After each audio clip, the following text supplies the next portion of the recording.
India Legal presents Courts Roundup.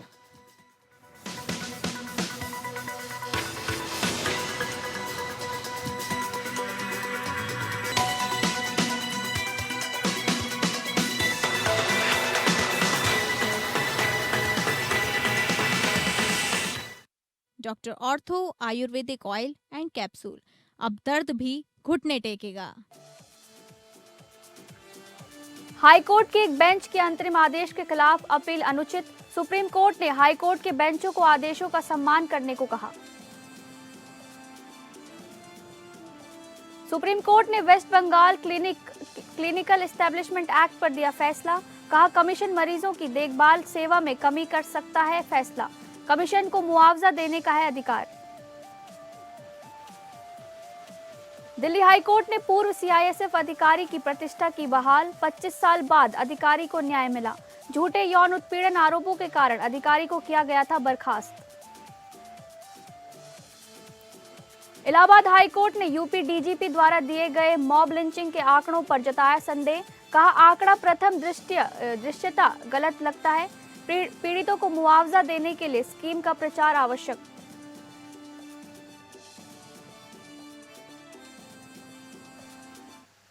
नमस्कार, courts roundup में आपका स्वागत है। मैं हूं आपके साथ शालिनी राणा। अगले आधे घंटे हम सुप्रीम कोर्ट, हाई कोर्ट और तमाम निचली अदालतों की खबरों को आपके सामने रखेंगे। तो शुरू करते हैं courts roundup. India Legal presents Courts Roundup.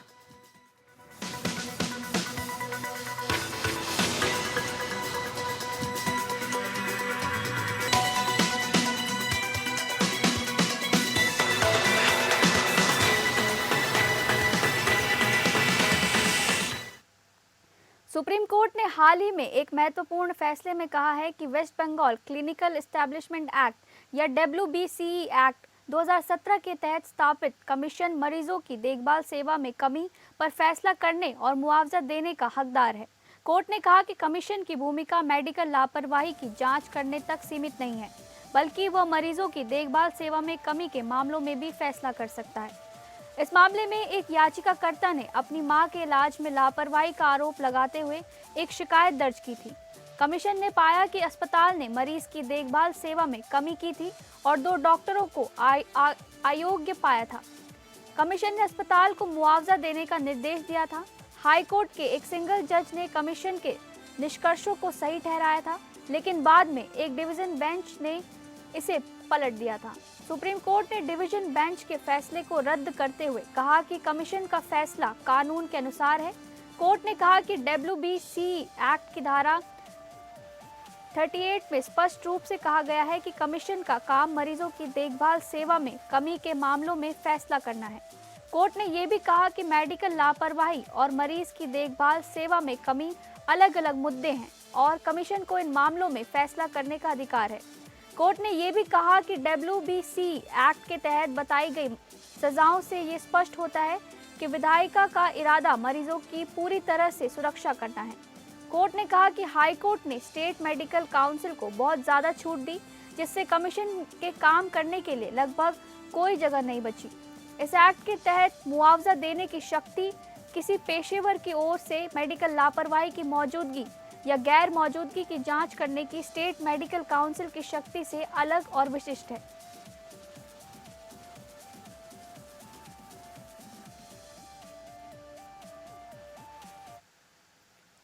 Supreme court ने एक महत्वपूर्ण फैसले में कहा है कि हाई कोर्ट के एक बेंच द्वारा पारित अंतरिम आदेश के खिलाफ दूसरे बेंच के समक्ष अपील करना उचित नहीं है। कोर्ट ने यह भी कहा कि हाई कोर्ट को बिना कारण बताए कोई कठोर कदम नहीं उठाने का व्यापक आदेश पारित नहीं करना चाहिए। इस मामले में एक याचिकाकर्ता ने बॉम्बे हाई कोर्ट में एक जांच पर अंतरिम रोक लगाने की मांग की थी। पहले बेंच ने याचिकाकर्ता को जांच में शामिल होने और आवश्यक जानकारी प्रदान करने का निर्देश दिया था। साथ ही जांच एजेंसी को याचिकाकर्ता के खिलाफ कोई कठोर कदम नहीं उठाने का निर्देश दिया था। हालांकि बाद में एक अलग बेंच ने एक अंतरिम आदेश पारित कर जांच पर रोक लगा दी, जिसे सुप्रीम कोर्ट ने अनुचित ठहराया। सुप्रीम कोर्ट ने कहा कि हाई कोर्ट के बेंचों को एक दूसरे के आदेशों का सम्मान करना चाहिए और बिना कारण बताए आदेश पारित नहीं करना चाहिए। कोर्ट ने कहा कि पहले बेंच ने एक विस्तृत अंतरिम आदेश पारित किया था और मामले को प्रवेश स्तर पर सुनवाई के लिए सूचीबद्ध करने का निर्देश दिया था। बाद के बेंच द्वारा उस आदेश पर पुनर्विचार करना और बिना किसी कारण के मामले को स्वीकार करना उचित नहीं था।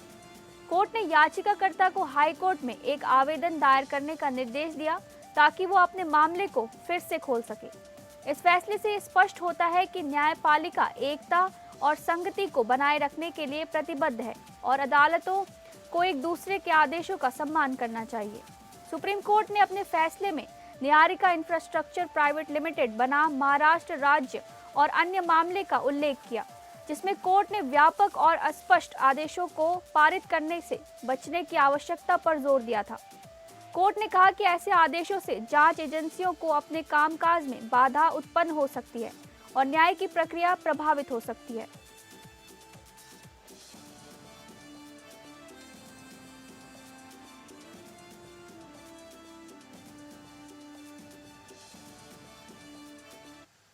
सुप्रीम कोर्ट ने हाल ही में एक महत्वपूर्ण फैसले में कहा है कि सेंट्रल इंडस्ट्रियल सिक्योरिटी फोर्स के एक कांस्टेबल को दूसरी शादी करने के कारण बर्खास्त करना वैध है।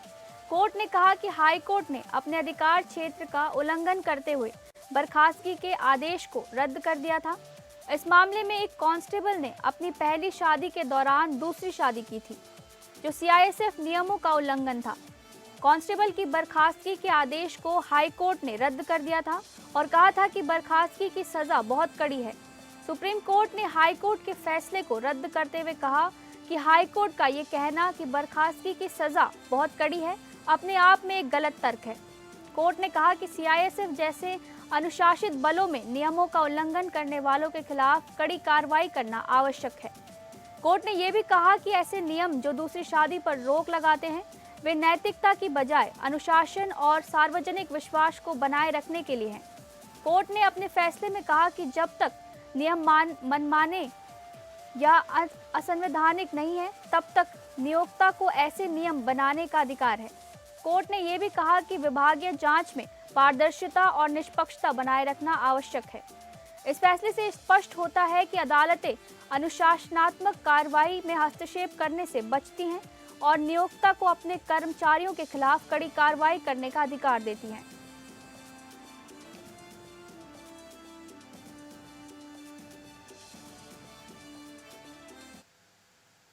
एयर प्योरीफायरों पर जीएसटी को कम करने या समाप्त करने के मुद्दे पर फैसला करने के लिए जीएसटी परिषद की बैठक की जा रही है। ये जानकारी केंद्र सरकार के द्वारा दिल्ली हाई कोर्ट को दी गई। हालांकि केंद्र सरकार की तरफ से कहा गया कि एयर प्योरीफायरों पर जीएसटी को पूरी तरीके से समाप्त करने को लेकर वर्चुअल बैठक में फैसला नहीं लिया जा सकता है। इसके लिए राउंड टेबल बैठकर बात करनी होगी। इसके साथ ही केंद्र सरकार की तरफ से ये भी कहा गया कि इस मामले पर विस्तृत जवाबी हलफनामा दाखिल करने की जरूरत है, जिसके लिए समय दिया जाए। इसके बाद कोर्ट में जवाबी हलफनामा दाखिल करने के लिए 10 दिनों का समय देते हुए मामले की सुनवाई जनवरी में तय कर दी। दरअसल एयर प्योरीफायर को चिकित्सा उपकरण की श्रेणी में दोबारा वर्गीकृत करने और जीएसटी 18% से घटकर 5% करने की मांग करते हुए दाखिल याचिका पर दिल्ली हाई कोर्ट सुनवाई कर रहा है। पिछली सुनवाई में हाई कोर्ट ने कहा कि अगर अधिकारी नागरिकों को सांस लेने के लिए स्वच्छ हवा उपलब्ध नहीं करा सकते तो कम से कम वे एयर प्योरीफायर पर जीएसटी कम कर सकते हैं। पिछली सुनवाई में दिल्ली हाई कोर्ट ने वायु प्रदूषण संकट से निपटने में विफल रहने के लिए केंद्र सरकार को फटकार लगाई है। कोर्ट ने कहा कि अगर सरकार नागरिकों को स्वच्छ हवा प्रदान नहीं कर सकती है तो कम से कम वायु शुद्धिकरण उपकरणों पर जीएसटी कम कर सकती है, जो वर्तमान में 18% है। न्यायमूर्ति देवेंद्र कुमार उपाध्याय और न्यायमूर्ति तुषार राव गेडेला की पीठ ने ये टिप्पणी एक जनहित याचिका पर सुनवाई करते हुए की, जिसमें वायु शुद्धिकरण उपकरणों को मेडिकल डिवाइस के रूप में वर्गीकृत करने और उनके जीएसटी को 18% से घटाकर 5% करने का निर्देश देने की मांग की गई थी।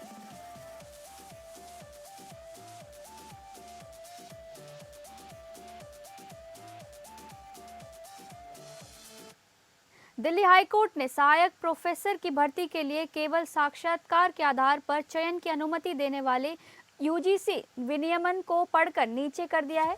न्यायमूर्ति सी हरिशंकर और न्यायमूर्ति ओम प्रकाश शुक्ला की पीठ ने कहा कि ये प्रावधान मनमानी के लिए खुला है और भारतीय संविधान के अनुच्छेद 14 और 16 का उल्लंघन करता है। कोर्ट ने कहा कि केवल साक्षात्कार के आधार पर चयन प्रक्रिया को अनुमति नहीं दी जा सकती है और इसे पढ़कर नीचे करना होगा ताकि मनमानी न हो। कोर्ट ने यह भी कहा कि दिव्यांगजनों के लिए आरक्षित सीट को आर्थिक रूप से कमजोर वर्ग यानी ईडब्ल्यूएस के लिए आरक्षित सीट में नहीं बदला जा सकता है। कोर्ट ने national institute of educational planning and administration द्वारा अपनाई गई भर्ती प्रक्रिया को रद्द कर दिया और उसे 8 सप्ताह के भीतर दिव्यांगजनों के लिए आरक्षित सहायक प्रोफेसर के पद के लिए फिर से विज्ञापन देने का निर्देश दिया।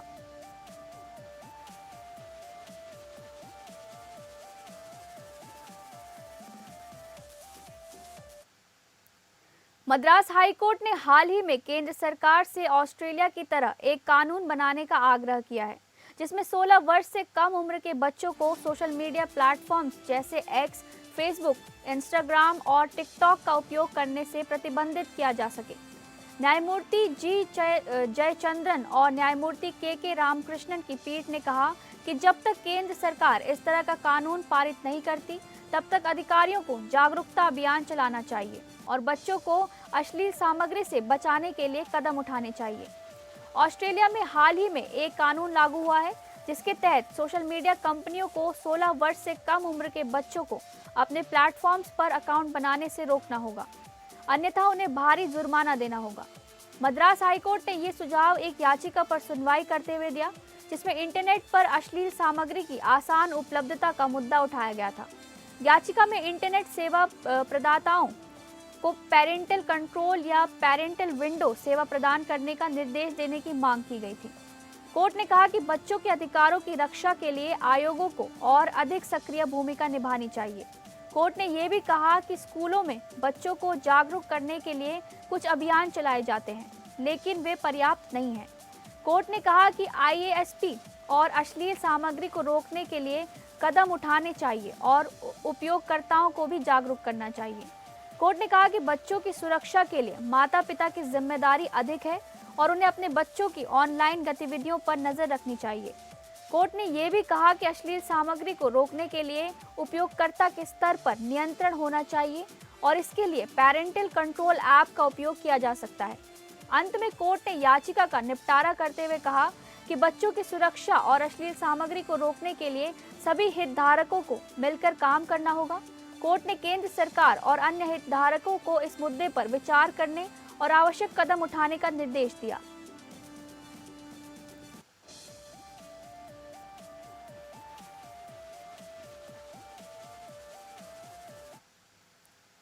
बॉम्बे हाईकोर्ट ने हाल ही में एक महत्वपूर्ण फैसले में अभिनेत्री शिल्पा शेट्टी कुंद्रा की छवि के दुरुपयोग पर रोक लगाने का आदेश दिया है।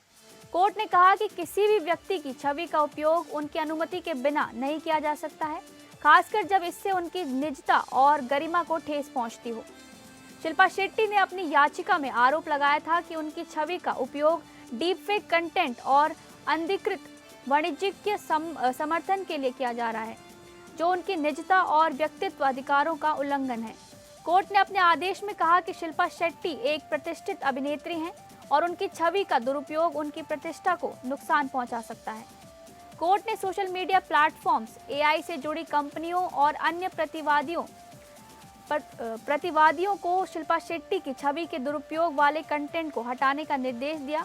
कोर्ट ने कहा कि ऐसे कंटेंट को प्रसारित करना शिल्पा शेट्टी के गरिमामय जीवन के अधिकार का उल्लंघन होगा। कोर्ट ने यह भी कहा कि व्यक्तित्व अधिकारों के मुद्दे पर नियमित पीठ द्वारा निर्णय लिया जाएगा, लेकिन फिलहाल शिल्पा शेट्टी के निजता और गरिमा के आधारों की रक्षा करना आवश्यक है। कोर्ट ने शिल्पा शेट्टी के वकील से कहा कि वे अपने दावों के समर्थन में उचित कानूनी प्रावधान और पूर्व उदाहरण प्रस्तुत करें। शिल्पा शेट्टी की याचिका में AI से जुड़ी कंपनियों द्वारा उनकी आवाज और अदाओं की नकल करने और उनकी छवि का उपयोग करके उत्पादों को बेचने का आरोप लगाया गया है। उन्होंने प्रतिवादियों को अपनी छवि का उपयोग करने से रोकने और नुकसान की भरपाई करने के निर्देश देने की मांग की है।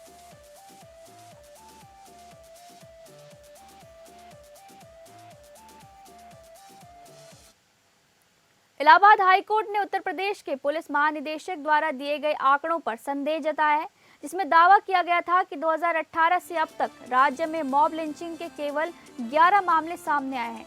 कोर्ट ने कहा कि यह आंकड़ा प्रथम दृष्टया गलत लगता है, क्योंकि अकेले अक्टूबर में ही कोर्ट के सामने मॉब लिंचिंग के 2 मामले आए थे। कोर्ट ने अपने आदेश में कहा कि राज्य सरकार को मॉब लिंचिंग के मामलों में पीड़ितों को मुआवजा देने के लिए Uttar Pradesh victim compensation scheme 2014 और 2018 के सरकारी आदेश का व्यापक प्रचार करना चाहिए। कोर्ट ने यह भी कहा कि राज्य सरकार को अखबारों में इस संबंध में विज्ञापन प्रकाशित करने चाहिए, ताकि लोगों को उनके अधिकारों के बारे में पता चल सके। कोर्ट ने कहा कि मॉब लिंचिंग के मामलों में सख्त कार्रवाई की जरूरत है और राज्य सरकार को इस संबंध में प्रभावी कदम उठाने चाहिए। कोर्ट ने यह भी कहा कि मॉब लिंचिंग के मामलों में पीड़ितों को मुआवजा देने के लिए एक निश्चित समय सीमा तय की जानी चाहिए। अब इस मामले की सुनवाई 13 जनवरी 2026 को होगी, जिसमें राज्य सरकार को इस संबंध में उठाए गए कदमों की जानकारी देनी होगी। साथ ही राज्य सरकार को यह भी बताना होगा कि मॉब लिंचिंग के 11 मामलों में मुआवजा देने के लिए क्या कार्रवाई की गई है।